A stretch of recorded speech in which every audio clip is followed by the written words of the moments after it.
Sound শুনতে পাচ্ছেন কিনা?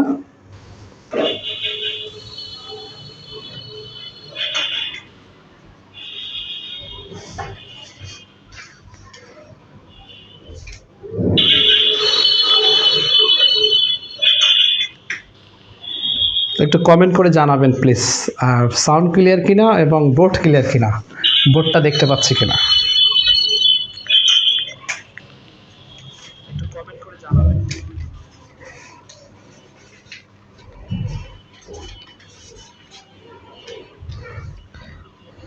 যারা লাইভে যুক্ত হচ্ছেন একটু প্লিজ জানাবেন সাউন্ড ক্লিয়ার কিনা।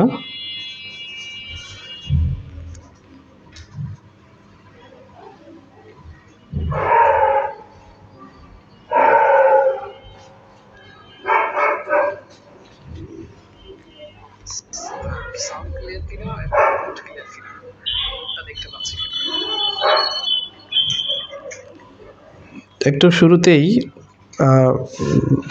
সবিনয় নিবেদন, নিশ্চয়ই আপনারা হচ্ছে লাইভে যারা শুনছেন যুক্ত হয়েছেন একটু শেয়ার করবেন প্লিজ। যারা লাইভে যুক্ত হচ্ছেন একটু প্লিজ জানাবেন সাউন্ড ক্লিয়ার কিনা।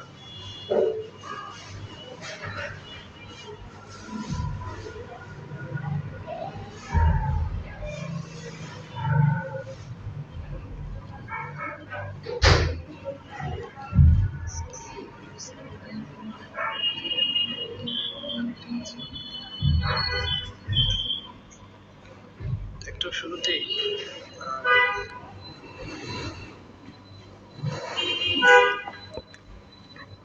সুপ্রিয় শিক্ষার্থী ভাই বোনেরা, আপনারা কি আসলে লাইভটা শুনতে পাচ্ছেন কিনা, বোর্ড ক্লিয়ার কিনা একটু জানাবেন প্লিজ।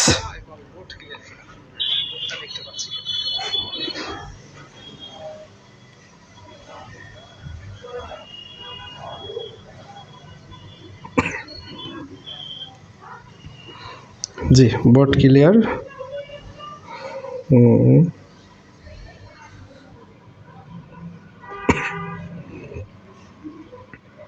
আচ্ছা, তাহলে শুরু করছি। আজকে আমরা সাধারণ জ্ঞানের এই ফ্রি অনলাইন কোর্সে শুরুতে আপনাদেরকে স্বাগত জানাচ্ছি। আপনারা নিশ্চয়ই জানেন যে আমি একটা বই লিখেছি এবং এই বইটা মোটামুটি বেশ ভালো চলেছে। সাধারণ জ্ঞানের recent GK with basic view, এই বইটি আসলে আমি শেষ করে দিতে চেয়েছিলাম। শেষ বলতে বইটা আপনাদের মাথায় তুলে দিতে চেয়েছিলাম, সম্পন্ন করতে চেয়েছিলাম। তো নিশ্চয়ই আপনারা সেজন্য মুখেই আছেন ক্লাসটা করার জন্য। অনেকেই বারবার হচ্ছে নিবেদন করছিলেন যে স্যার কবে শুরু করবেন। একটু তাহলে সব ক্লিয়ার অনেক বলছেন অনেকেই। শান্তা প্রামাণিক, আসসালামু আলাইকুম স্যার। ওয়ালাইকুম সালাম স্যার। নয়েজ একটু বেশি। ও আচ্ছা, নয়েজ একটু ক্লিয়ার করতে বলছি। আব্দুল লতিফ, আসসালামু আলাইকুম স্যার। ক্লিয়ার। ওয়ালাইকুম সালাম, ধন্যবাদ। রোকেয়া, রাজু, আচ্ছা ওয়ালাইকুম সালাম। যাক, সবাই আমরা তাহলে বুঝতে পারছি বোর্ড ক্লিয়ার। আমরা শুরুতে একটু আপনাদের জ্ঞাতার্থে জানাই যে আমি এই অনলাইন কোর্সটা আজকে শুরু করেছি এবং এটি কন্টিনিউ চলবে ইনশাআল্লাহ। এবং রিসেন্ট জিকে বেসিক ভিউ, সাধারণ জ্ঞানের বাংলাদেশ বিষয়গুলি, আন্তর্জাতিক বিষয়গুলি, ভূগোল এবং সর্বশেষ আমরা হচ্ছে বিসিএস এর জন্য নৈতিকতা, মূল্যবোধ, সুশাসন এবং সাধারণ বিজ্ঞান কোশ্চেনগুলো আমরা এখান থেকে সলভ করব, অর্থাৎ এই সমস্যাগুলো সমাধান করব।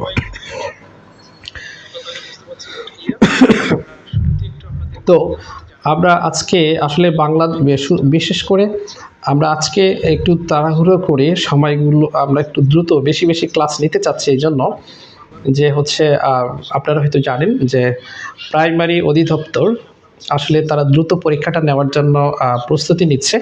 সেক্ষেত্রে আমাদেরকে প্রস্তুত থাকা উচিত। সেজন্যই আমরা আসলে শুরু করছি এবং আমি বলে দিচ্ছি সপ্তাহে আমরা 2 দিন এবং ক্ষেত্র বিশেষে 3 দিন ক্লাসটা নিব এবং বাকি দিনগুলোতে পরীক্ষা হবে। তাহলে অবশ্যই আপনারা লাইভে যুক্ত থাকবেন এবং রেগুলার এই ক্লাসটা করবেন আশা করি। তো আপনারা জানেন যে প্রাইমারিতে সবচেয়ে বেশি কোশ্চেন হয় বাংলাদেশ বিষয়গুলি থেকে, যদিও এবার হচ্ছে যে নির্ধারণ করে দেওয়াই আছে, আর সাধারণ জ্ঞানে 20 মার্কস।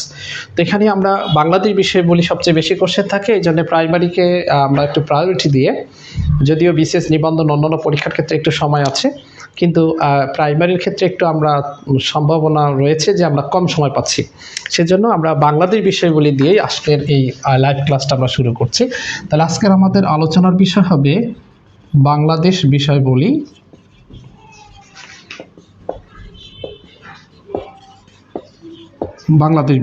বাংলাদেশ বিষয়বলিতে আমরা কি জানবো?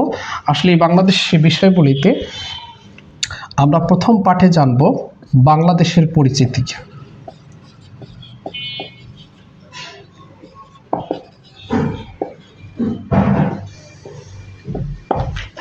বাংলাদেশের পরিচিতি শুরুতে আমরা মৌলিক বিষয়গুলো একটু দেখি, মৌলিক তথ্যাবলী। তো আমরা জানি যে বাংলাদেশ পরিচিতিতে আসলে শুরুতে আমাদের জানা দরকার বাংলাদেশের বা আমাদের দেশের নামটা কি। নিশ্চয়ই আপনারা জানেন, তারপরে আপনারা একটু কমেন্ট করে জানান দেখি যে আপনাদের দেশের নামটা আপনারা জানেন কি না। আমাদের দেশের নাম সাংবিধানিকভাবে বা রাষ্ট্রীয়ভাবে আমাদের দেশের নাম কি একটু বলবেন প্লিজ।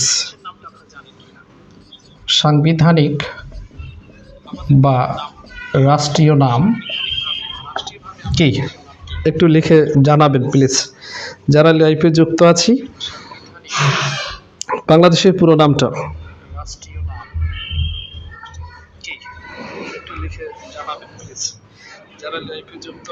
আচ্ছা, দীর্ঘদিন আপনারা প্রতীক্ষার প্রহর করছেন এই ক্লাসের জন্য, অবশ্যই শুরু করেছি, আপনারা ধন্যবাদ জানাচ্ছেন। তা আমরা বাংলাদেশের পরিচিতিতে বাংলাদেশের মৌলিক বিষয়গুলো শুরুতে জানতে চাই রাষ্ট্রীয় নামটা আসলে কি। আপনারা নিশ্চয়ই জানেন, আমিনুল ইসলাম, গণপ্রজাতন্ত্রী বাংলাদেশ। ওকে, ধন্যবাদ। এই তো আমরা অনেকেই জানি গণপ্রজাতন্ত্রী বাংলাদেশ, রায়হান খান, রাইট। এখানে ব্যাপারটা হচ্ছে যে গণ শব্দটা আমরা একটু খেয়াল করব, মূর্ধন্য আছে, তারপরে গণপ্রজাতন্ত্রী বাংলাদেশ। এই বাংলাদেশের নাম গণপ্রজাতন্ত্রী বাংলাদেশ। এই প্রজাতন্ত্রী বাংলাদেশ যদি আমরা ইংরেজিতে দেখি সেটি হবে the people's republic of Bangladesh. The people's এর এখানে কিন্তু একটা অ্যাপোস্ট্রোফি এস আছে, এটি খেয়াল রাখতে হবে। এটি রাষ্ট্রীয় নাম। এই রাষ্ট্রীয় নামটি আসলে আমরা যদি বলি গণপ্রজাতন্ত্রী বাংলাদেশ, এই নামটা কিভাবে আসলো? হাঁটি হাঁটি পা পা করে এই বাংলাদেশের নামটা হঠাৎ করেই গণপ্রজাতন্ত্রী বাংলাদেশ হয়েছে তা না। এটি দীর্ঘ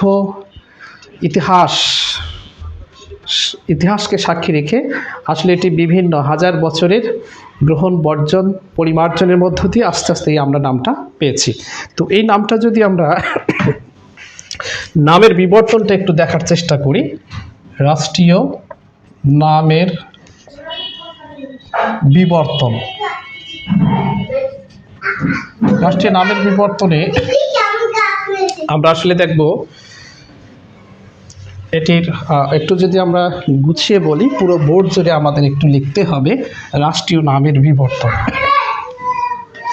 আমরা শুরুতে একটু লিখব নামটা, তারপরে এই নামকরণ হয়েছে কোন সময়ে, সময়কাল, এরপরে দেখব কার শাসনামলে বা কোন শাসনামলে এই নামটা রাখা হয়েছে। তো আমরা দেখছি প্রথমেই আমাদের এখন বর্তমান নাম হচ্ছে গণপ্রজাতন্ত্রী বাংলাদেশ। গণপ্রজাতন্ত্রী বাংলাদেশ এই নামটা পেলাম আমরা 16 ডিসেম্বর 1972 সালে। যেদিন বাংলাদেশ সংবিধান কার্যকর হয়েছে ঠিক এই দিনই আমরা এই নামটা পেয়েছি। তার মানে এই সময়টা হচ্ছে বাংলাদেশ শাসনামল।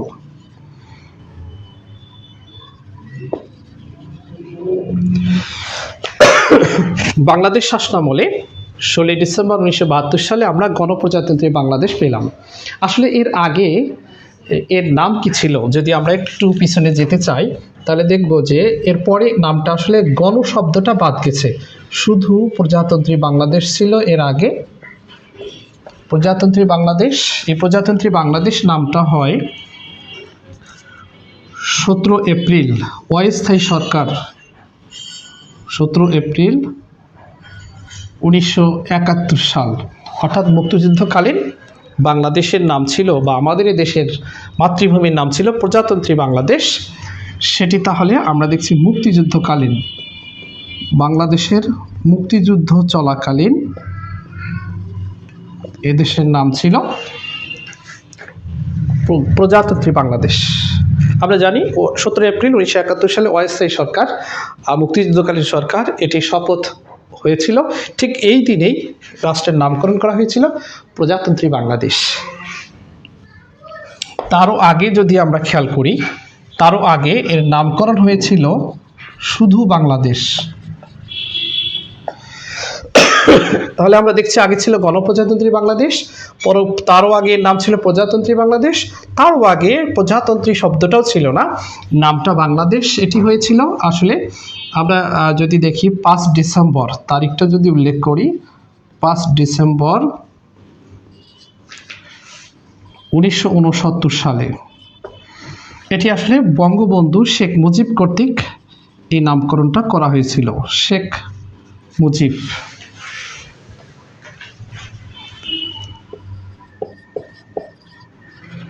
শেখ মুজিব কর্তৃক, বঙ্গবন্ধু শেখ মুজিব কর্তৃক এই নামকরণটা হয়েছিল।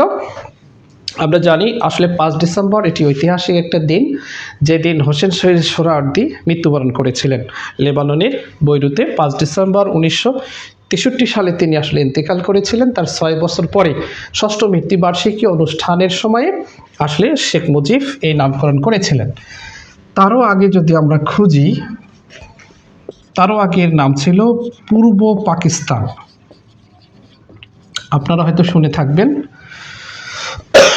পূর্ব পাকিস্তান নামকরণ ছিল আসলে আমরা সবাই জানি যে দেশ ভাগের সময় দেশ ভাগ হয়েছিল, অর্থাৎ পাকিস্তান রাষ্ট্র সৃষ্টি হয়েছিল 14 আগস্ট 1947 সালে দেশ ভাগ হয়েছিল। সেই পাকিস্তান যখন রাষ্ট্রটি ছিল হলো দ্বিজাতিতত্ত্বের ভিত্তিতে ভারত পাকিস্তান আলাদা হলো, তখন পাকিস্তান রাষ্ট্রের একটা অংশ ছিল পূর্ব পাকিস্তান। বাংলাদেশ এই অঞ্চলটার নাম ছিল পূর্ব পাকিস্তান। তারপরে সেটি 14 আগস্ট 1947 সালে এটি তাহলে কি পাকিস্তান আমলে।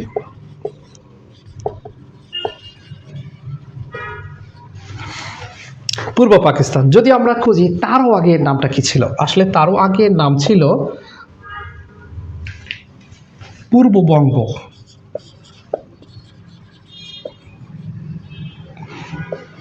পূর্ববঙ্গ নাম হয়েছিল আমরা জানি ব্রিটিশ আমলে 16 অক্টোবর 1905 সাল। আপনারা জানেন যে বঙ্গভঙ্গের সময়ে এই অঞ্চলটার নাম ছিল আসাম ও পূর্ববঙ্গ। তো বাংলাদেশ ভূখণ্ড অঞ্চলটি ছিল পূর্ববঙ্গ নামে 16 অক্টোবর 1905 সালে। এটি তাহলে ব্রিটিশ আমলে, ব্রিটিশ আমল আমরা স্পেসিফিক করে যদি বলি বঙ্গভঙ্গের সময়।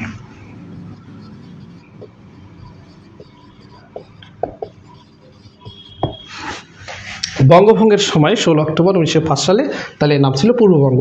যদি আমরা আর একটু খোঁজার চেষ্টা করি, আর একটু পিছনে যাই যে পূর্ববঙ্গের আগে এর নাম কি ছিল, পূর্ববঙ্গের আগে আসলে এর নাম ছিল বাংলা প্রেসিডেন্সি। নাম ছিল কি বাংলা প্রেসিডেন্সি। বাংলা প্রেসিডেন্সির নামকরণটা হয়েছিল এটি ব্রিটিশ আমলে। আমরা দেখছি 1765 সালে রবার্ট ক্লাইভ যখন ক্ষমতায় এসেছিল, তখন ব্রিটিশ আমলে এর নামকরণটা হয়েছিল বাংলা প্রেসিডেন্সি। রবার্ট ক্লাইভ এর শাসনামলে এই নামকরণ হয়েছিল। তারও আগে যদি খুঁজি, আরও আমরা পিছনে যাই, যে বাংলা প্রেসিডেন্সি হওয়ার আগে এর নাম ছিল আসলে সুবা বাংলা। সুবা বাংলা নামকরণ হয়েছিল। যদি আমরা সময়কালটা খুঁজি তাহলে দেখব যে এটি 1576 সালে সম্রাট আকবর কর্তৃক যখন মুঘল শাসন শুরু হয়। আমরা জানি আসলে ভারতবর্ষে মুঘল শাসন শুরু হয় 1526 সালে পানিপথের প্রথম যুদ্ধের মধ্য দিয়ে। সেটা ভারতবর্ষে, কিন্তু বাংলায় প্রথম মুঘলরা শাসন শুরু করেছিল 1576 সালে সম্রাট আকবরের সময়ে। তো এই সময়ে তখন বাংলাকে তারা নামকরণ করেছিল সুবা বাংলা, আর এই অঞ্চলের শাসকদের নামকরণ করেছিল কি সুবাদার নিয়োগ করে বাংলা শাসন করেছিল। তার মানে আমরা এটা দেখছি মুঘল আমলের ঘটনা, মুঘল আমল। আমরা যদি আরও খোঁজার চেষ্টা করি তাহলে আমরা দেখছি যে এটি আগে আস্তে আস্তে আমরা নামটি চেঞ্জ হয়ে গণপ্রজাতন্ত্রী বাংলাদেশ হয়েছে। তো সুবা বাংলার আগে এর নামকরণ ছিল মুলুকে বাংলা, মুলুকে বাংলা। মুলুকে বাংলা নামকরণটা হয়েছিল, এটি 1358 সালে। সেটি সুলতানি আমল, শামসুদ্দিন ইলিয়াস শাহ সুলতানি আমলে শামসুদ্দিন ইলিয়াস শাহ তিনি সমগ্র বাংলাকে একসাথে করে নাম দিয়েছিলেন মুলুকে বাংলা। মুলুক শব্দের অর্থ রাজ্য, মুলুকে বাংলা অর্থ বাংলা রাজ্য। তো এটি 1358 সালে সুলতানি আমলে, তাহলে শামসুদ্দিন ইলিয়াস শাহর সময়। তারও আগে যদি আমরা এর নামকরণটা খুঁজি, নাম দেখার চেষ্টা করি, তাহলে দেখব যে নামটা ছিল মুলুকে বাংলার আগে এর নাম ছিল গঙ্গারিডই। গঙ্গারিডই নামকরণটা হয়েছিল, এটি আসলে খ্রিস্টপূর্ব 327 অব্দে। এটা খ্রিস্টপূর্ব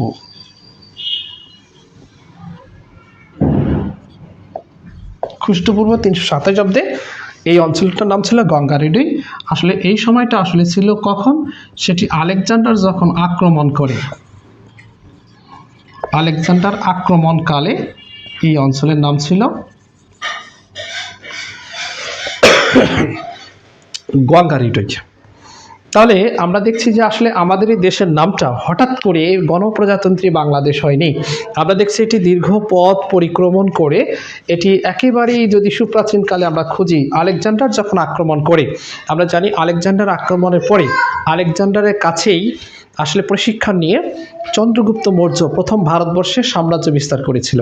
সেখান থেকে আসলে ভারতের ইতিহাস হাঁটি হাঁটি পা করে বাংলাদেশ বিভক্ত হয়ে দেশভাগ হয়ে বাংলাদেশ অঞ্চলে এসে নামকরণটা এমন হয়েছে। তার মানে আমরা দেখছি আলেকজান্ডার আক্রমণকালে গঙ্গারিডই আস্তে আস্তে মুলুকে বাংলা হয়েছে সুবা বাংলা হলো পরে বাংলা প্রেসিডেন্সি, এবং বঙ্গভঙ্গের সময় হলো পূর্ববঙ্গ, এরপরে পাকিস্তান সৃষ্টির পরে হলো পূর্ব পাকিস্তান, তারও আগে হয়ে গেল বাংলাদেশ। আর বাংলাদেশের পরেই তারও পরে হচ্ছে এই অঞ্চলটা আসলে বাংলাদেশ হলো, বাংলাদেশ আস্তে আস্তে হলো প্রজাতন্ত্রী বাংলাদেশ, এবং সর্বশেষ 1972 সালে 16 অক্টোবর সংবিধান গ্রহণের সময়ে, সংবিধান কার্যকরের দিবসেই এর নামকরণটা হলো গণপ্রজাতন্ত্রী বাংলাদেশ।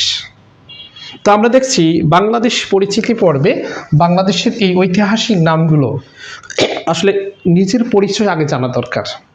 বাংলাদেশকে জানতে গিয়ে আসলে আমরা আদতে আমার নিজেকে জানা উচিত, আমার মাতৃভূমি সম্পর্কে ধারণা রাখা উচিত, এবং এই বেসিক জায়গাগুলো থেকে পরীক্ষা আসে। তাহলে আমরা দেখছি বাংলাদেশ এই নামের বিবর্তনটা খুব চমৎকারভাবে দেখার চেষ্টা করলাম।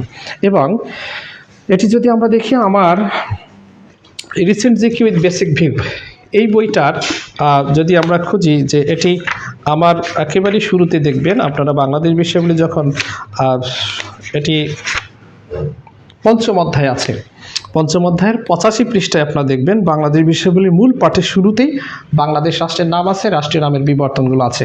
আমরা এই বইটা ধরেই আসলে আমরা এই সাধারণ জ্ঞানের সর্বোচ্চ শিখরে পৌঁছতে চাই। Recent GK with basic view Monabber স্যারের এই বইটাই আমি আসলে আপনাদের সবার মাথায় তুলে দেব, এবং সেই অভিপ্রায়ে আমি এই লাইভ ক্লাস শুরু করেছি। এই বইটা শেষ না হওয়া পর্যন্ত এই লাইভ ক্লাস অব্যাহত থাকবে। আসলে নিশ্চয়ই আপনারা কি শুনতে পাচ্ছেন? আমি তো বকবক করে যাচ্ছি, আদতে কি আপনারা লাইভে আছেন? শুনতে পাচ্ছেন কি না একটু আওয়াজ দিবেন প্লিজ। আসলে নিশ্চয়ই আপনারা কি শুনতে পাচ্ছেন?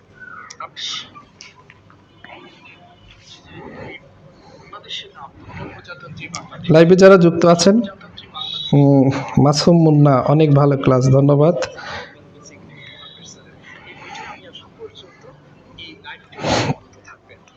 আচ্ছা, তো আপনারা নিশ্চয়ই হচ্ছে সঙ্গে আছেন, থাকবেন, শোনা যাচ্ছে। জি স্যার, ক্লিয়ার স্যার, ওকে ধন্যবাদ।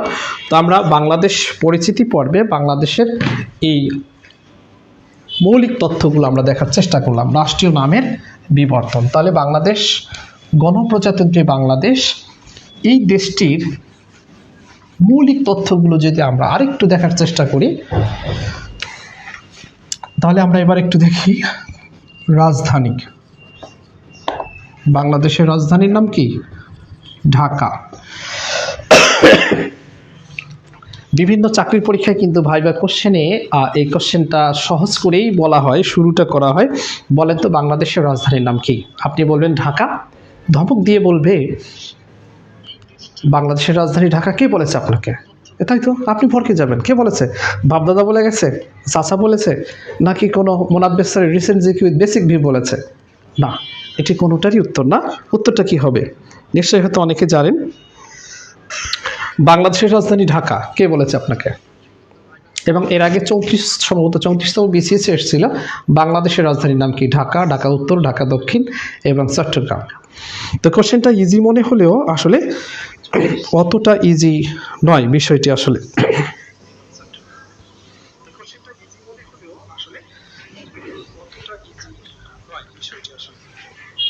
ঢাকা বাংলাদেশের রাজধানী, এটা কে বলেছে আমাদের?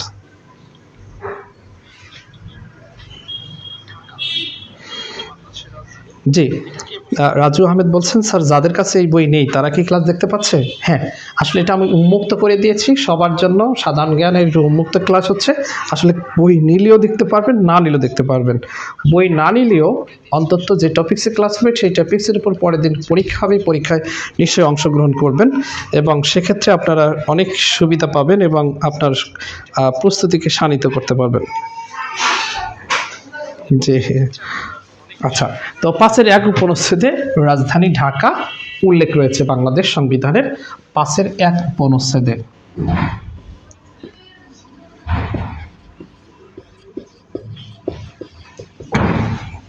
তো ঢাকা হিসেবে বাংলাদেশের রাজধানী যে ঢাকা হয়েছে, এই ঢাকা বাংলাদেশের রাজধানী হয়েছে সর্বসাকুল্যে এ পর্যন্ত 5 বার।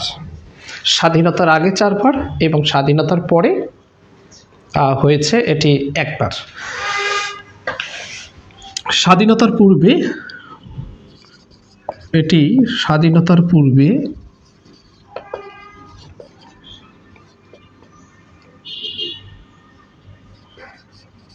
ঢাকা রাজধানীর মর্যাদা পায়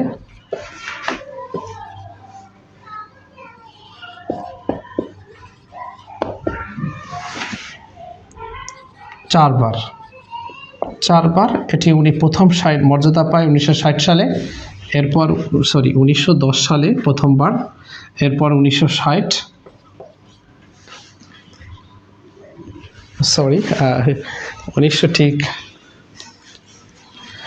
4 বার হয়েছে। প্রথমবার হয়েছে 1610 সালে ইসলাম খাঁ কর্তৃক। আমরা জানি ইসলাম খাঁ প্রথম ঢাকাকে রাজধানী গোড়াপত্তন ঘটায়, সেটা 1610 সালে। পরবর্তীতে রাজধানী আসলে চেঞ্জ হয়ে যায়। আবার 1660 সালে এই রাজধানীর মর্যাদা দেয় মীর জুমলা খান এবং তৃতীয়বার এটি রাজধানীর মর্যাদা পায় 1905 সালে বঙ্গভঙ্গের সময়। পূর্ববঙ্গ আসামের নামকরণ করে পূর্ববঙ্গের রাজধানী ঢাকা হয় 1905 সালে এবং দেশভাগের সময় 1947 সালে।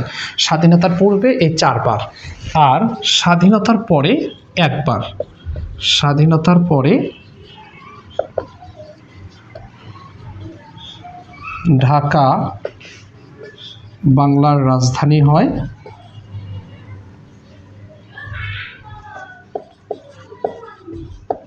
একবার, সেটি 1971 সালের ওই 72 সালের 16 ডিসেম্বর। তাহলে আমরা দেখছি যে এটি রাজধানী হয়েছে মোট 5 বার। ঢাকা বাংলার রাজধানী হয়েছে 5 বার। তাহলে মনে রাখবেন, প্রথমবার হচ্ছে, এটি কিন্তু গুরুত্বপূর্ণ, পরীক্ষা এটি আসে বেসিক হিসাবে, 1610 সালে এবং প্রথম রাজধানী গোড়াপত্তন ঘটিয়েছে ইসলাম খাঁ। এরপরে মীর জুমলা খাঁ 1660, 1905 বঙ্গভঙ্গ, 1947 দেশভাগের সময়ে, আর স্বাধীনতার পরে 1 বার। তাহলে সর্বসাকুল্যে 5 বার, স্বাধীনতার পূর্বে 4 বার আর স্বাধীনতার পরে 1 বার, মোট 5 বার। তার মধ্যে আমরা দেখছি প্রথমটা গুরুত্বপূর্ণ, 1610 সালে প্রথম রাজধানী হিসেবে এর গোড়াপত্তন ঘটে। বাংলাদেশের বাণিজ্যিক রাজধানী,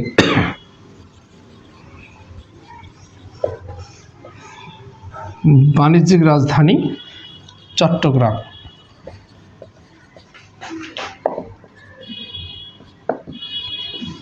চট্টগ্রাম এটা কি বলা হয়? বাংলাদেশের প্রবেশদ্বার, বাংলাদেশের প্রবেশদ্বার বলা হয় চট্টগ্রামকে। তো বাংলাদেশের আমরা মৌলিক বিষয়গুলো একটু জানার চেষ্টা করছি। আসলে বাংলাদেশের রাজধানী নামকরণ, নামের বিবর্তন, রাজধানীর বিবর্তনগুলো আমরা দেখছিলাম। এছাড়া আমরা যদি একটু বেসিক আর একটু ঘুরে আসি, আমরা জানি দেশের বিভাগ, বাংলাদেশের বিভাগ কয়টি? বিভাগ 8টি, তবে প্রস্তাবিত আরও 2টো আছে। প্রস্তাবিত 2টি, একটা হচ্ছে পদ্মা ও মেঘনা। জেলা, জেলা রয়েছে আমরা সবাই জানি 64টি, আর 65তম প্রস্তাবিত ভৈরব। এবং আপনারা জেনে থাকবেন যে ভৈরব কিছুদিন আগে কিন্তু ভৈরবের বাসিন্দারা ট্রেন আটকে আসলে তারা মোটামুটি হচ্ছে সাধারণ মানুষের উপরে হামলে পড়েছিল। তো জেলা এখন 64টি হলে প্রস্তাবিত 65টি রয়েছে। এছাড়া দিনাজপুরের একটি উপজেলাকে আসলে জেলা করার প্রস্তাবে উঠে এসেছে। উপজেলা, উপজেলা 495টি। তো আমরা এটি এর বেসিক ছোটো ছোটো জিনিসগুলো, গ্রাম, থানা, ইউনিয়ন, এগুলো ছোটো ছোটো করে সুন্দর করে আমার বইয়ে দেওয়া আছে। সেগুলো আমরা ইউনিয়ন, পৌরসভা সংখ্যাগুলো লাস্ট আপডেট রিসেন্ট জিকে অংশে খুব সুন্দরভাবে এগুলো সাজিয়ে দেওয়া আছে, আমরা সেগুলো দেখব। তা আমরা এবার একটু বাংলাদেশের বেসিক হিসাবে মৌলিক তথ্য, বাংলাদেশ পরিচিতি পর্বে বাংলাদেশের অবস্থানটা আমরা একটু দেখার চেষ্টা করি। অবস্থান ও আয়তন, বাংলাদেশের অবস্থান। তো অবস্থানটার ক্ষেত্রে শুরুতে আমাদের আসলে দেখতে হবে মানচিত্রে অবস্থান। মানচিত্রে বাংলাদেশ কোথায় রয়েছে? মানচিত্রে অবস্থান, মানচিত্রে অবস্থান আমরা দেখব বাংলাদেশের অবস্থান রয়েছে 20 ডিগ্রি 34 মিনিট থেকে 26 ডিগ্রি 38 মিনিট উত্তর অক্ষাংশ।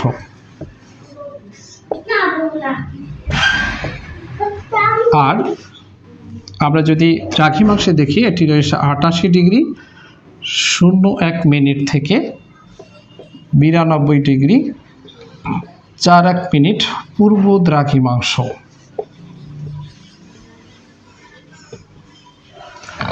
পূর্ব দ্রাঘিমাংশ। তো এখানে আমরা দেখব যে আসলে এই তথ্য দুটো মুখস্থ করি আমরা সবাই, এটা মুখস্থ রাখবার বিষয় নয়। আমি সবসময় বলি সাধারণ জ্ঞান মুখস্থ না, বরং সাধারণ জ্ঞানকে আয়ত্ত করতে হবে।